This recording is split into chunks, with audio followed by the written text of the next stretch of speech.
Hey guys, this is my video quiz 3 over chapters 4, 8, and 10. First, chapters 4, 8, and 10 really talk about how to connect with your audience when giving a speech, this being through your visual aids, and simply just being able to get the point across to your audience successfully. Chapter 4 mainly talks about connecting to your audience. There's many ways that you can connect to an audience. This is from picking a topic that relates to the audience. You need to be educated about your topic so that it can relate to your audience more.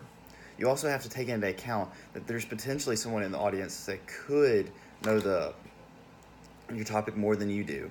And for this, you don't need a dumb thing. You don't need to talk down to them. You need to keep things right there for them. Another thing that chapter 4 talks about is demographics. Demographics include religion, race, gender, group affiliations.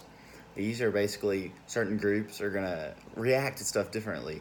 I mean, as certain religions will react to a topic differently than others. If you're a different race or gender, you'll also do the same. It all depends on about the audience that you have for how you relate to your audience. Also, another thing it talks about is about whenever you're using technology, you need to have plan Bs ready, because technology is not always going to work for us. There's a chance that it can mess up and then we have to do something else to take its place, and so we always need to be ready for that.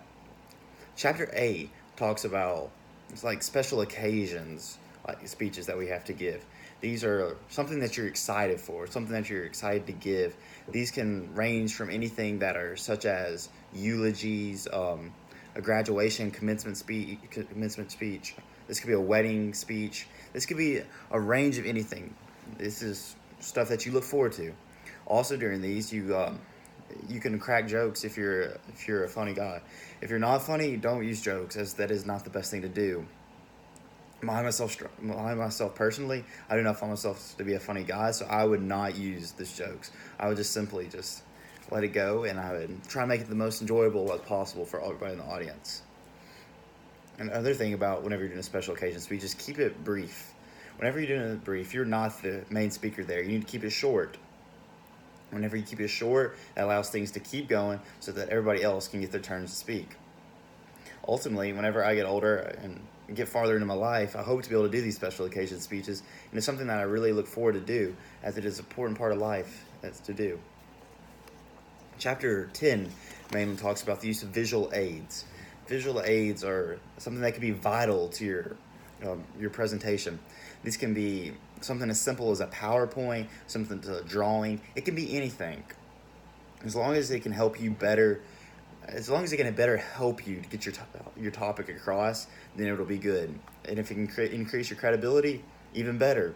For example, if you were to talk about yourself, like say I played tennis in high school, I could pull out a tennis racket. I could show like a few swings or something.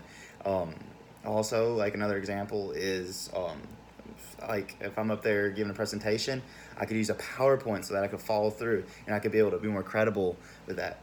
When using a PowerPoint, you need to make sure that you don't just read straight from the PowerPoint. That is called death by PowerPoint, and that is not what you need, as that takes your credibility away, as your audience will think that you don't know what is actually happening in your topic. Another thing whenever you're doing PowerPoint is to make sure that your background and your words are not too contrasting colors. They need to be able to go good together, and so that it will not cause strain on the eyes. This will also help your audience to stay focused on your presentation as you go.